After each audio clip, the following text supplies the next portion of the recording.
Baik Pak, sebelumnya izin memperkenalkan diri dulu, saya Muhammad Kurniawan Setiawan dari MN22I. Saya Muhammad Rija Sobari dari MN22I. Di sini kita berdua ingin mewawancarai untuk usaha yang dimiliki Bapak. Mungkin Bapak boleh memperkenalkan diri dulu. Saya Dedik, Bapak Dedik, ya. Ya mungkin kita langsung ke pertanyaan pertama ya Pak. Pertanyaan ini, Bapak boleh menceritakan gimana sih awal usaha ini dibentuk dan dibangun itu?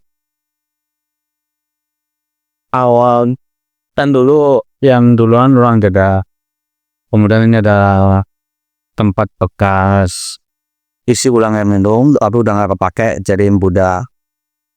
Jadi ketika saya sering kesini juga, saya nganggur, udah kayak kontak pemiliknya, boleh nggak saya buka tempat ini nongkrong buat mana kuliah deh. Udah akhirnya saya buka. Berarti sebelumnya ini tuh kosong berarti ya Pak? Join, nggak ada apa-apa sama sekali apa gimana? Nggak ada. Ya gudang, sudah Pak. Ini masih nyatu sama ruang jeda atau satu pemilik? Satu pemilik. Aku owner lah kampam. Mungkin selanjutnya apa sih inspirasi Bapak gitu? Oke, kita buka usaha di sini nih. Mungkin ada dorongan atau motivasi Bapak tersendiri. Kalau saya sih lebih ini nyari kesibukan di luar aktivitas saya kan kerja ya.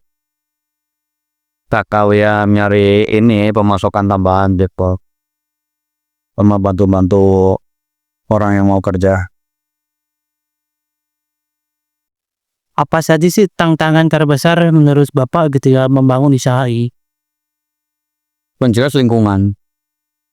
Jadi awal kan namanya kita baru buka ya, aja security yang inilah ada konflik lain ya, kemudian beberapa awalnya kan ya namanya baru buka ya masih sepi kayak gitu.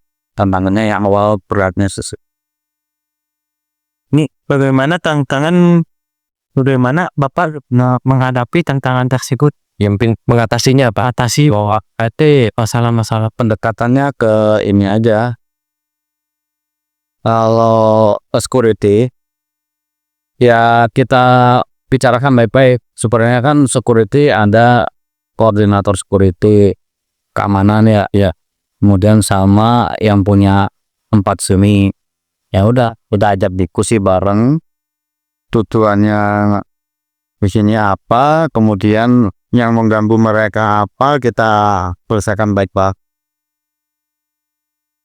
Ya mungkin ini selanjutnya, pencapaian apa sih Pak, pencapaian Bapak terbesar itu selama membangun usaha ini? Pencapaiannya kalau dari saya, dari yang sebelumnya nggak punya karyawan jadi punya karyawan Udah masuk situ ya. Berarti sebelumnya Bapak tanpa karyawan apa gimana Pak? Sebelumnya saya jadi karyawan. Karyawan aja. Nah, bagaimana sih usaha Bapak ini kontribusi kepada lingkungan sekitar Pak? Yang jelas ini ya membantu teman-teman anak-anak kuliah untuk menyediakan tempat ya jarang juga dipakai untuk mengerjakan tugas di sini ya. Membantu ya ini teman-teman yang mau kuliah sambil kerja gitu. Apa bantuan atau kebijakan apa yang Bapak rasa paling diperlukan untuk UMKM Bapak atau jualan Bapak saat? Kalau yang saya butuhkan saat ini sih etos kerja dari karyawan. Iya, kan tiba-tiba orang ada banyak ya, dia ada yang shift, ada yang APD wajan, itu sih ya. Sekarang lagi mengurus karyawan ini supaya bisa lebih teliti lagi lah ini. Harapan Bapak buat kedepannya gimana? Kedepannya sih saya kan sebenarnya buka ada dua nih, tempat makan sama cuci motor. Nah harapannya cuci motornya mungkin karena menaruh hujan jadi belum rame ya. Harapannya nanti kedepannya orang pada udah tahu, udah kenal, udah lebih bergaul ya Allah. Mungkin ada saran dari Bapak untuk generasi muda seperti kita, seperti mahasiswa kan untuk membuka usaha itu seperti apa gitu sarannya Pak? Petaka awal. Oh, ya awal memang ini. Kalau saya sih karena mungkin sudah sudah bekerja, pengen mencoba hal baru, which is namanya hal baru tuh semua ada resikonya ya. Yang penting kita yakin, kita lanjutkan, konsisten, itu insya Allah lama-lama orang pada tahu kita jual bergaya, jual kualitas ya. Iya. Insya Allah tempat dibikin nyaman. Jawab nanti kalau tinggal nunggu waktu aja. Mantap. Nah, selanjutnya mungkin ini yang terakhir Pak. Jadi pelajaran apa sih yang bisa diambil dari pengalaman pribadi Bapak mungkin atau pengalaman usaha bisnis Bapak? Kalau pengalamannya ya itu lah. Ketika kita menergunin suatu